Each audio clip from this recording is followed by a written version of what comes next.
ঢালিউডের জনপ্রিয় চিত্রনায়িকা অপু বিশ্বাস এবার আসছেন সম্পূর্ণ নতুন রূপে। সম্প্রতি এক সাক্ষাৎকারে তিনি জানিয়েছেন, দীর্ঘদিনের অভিজ্ঞতা, প্রস্তুতি ও পরিশ্রমের সমন্বয়ে তিনি নিজেকে নতুনভাবে উপস্থাপনের চেষ্টা করছেন।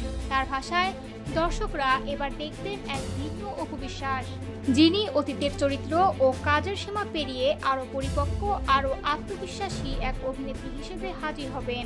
অপু বিশ্বাস জানান, বিগত দিনের কাজের প্রতি শ্রদ্ধা রেখেই তিনি এবার নিজের ভেতরে বড় পরিবর্তন এনেছেন। নিয়মিত জিমে সময় দিচ্ছেন, শরীরচর্চার পাশাপাশি অভিনয়ের বিভিন্ন দিকেও কাজ করছেন তিনি। তার মতে, এই পরিবর্তন ইতোমধ্যে দর্শকদের নজরে এসেছে, তবে প্রকৃত রূপান্তরটি দেখা যাবে তার নতুন সিনেমা দুর্বারে। তিনি বলেন, কতটা পরিবর্তন এনেছি তা দর্শক হলে গিয়ে নিজ চোখে দেখবেন। দুর্বারে সত্যি এক নতুন অপু বিশ্বাসকে আবিষ্কার করবেন সবাই।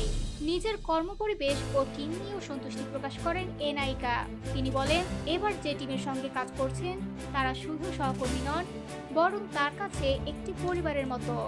এমন আন্তরিক ও পেশাদার টিম আগে খুব কমই পেয়েছেন বলে জানান অপু। চলচ্চিত্রে অপুর যাত্রা শুরু হয়েছিল আমজাদ হোসেন পরিচালিত কাল সকালে চলচ্চিত্রে পার্শ্ব চরিত্রে অভিনয়ের মাধ্যমে।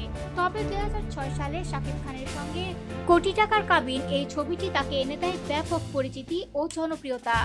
এরপর শাকিব অপু জুটি হয়ে ওঠে ঢালিউডের অন্যতম সফল ও আলোচিত জুটিগুলোর একটি।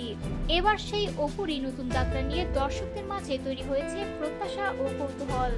পরিবর্তিত লুক, নতুন উদ্যম এবং পুনর্গঠিত ক্যারিয়ার পরিকল্পনা সব মিলিয়ে অপুর এই ফিরে আসা ঢালিউডে নতুন মাত্রা যোগ করবে বলেই মনে করছেন অনেকেই।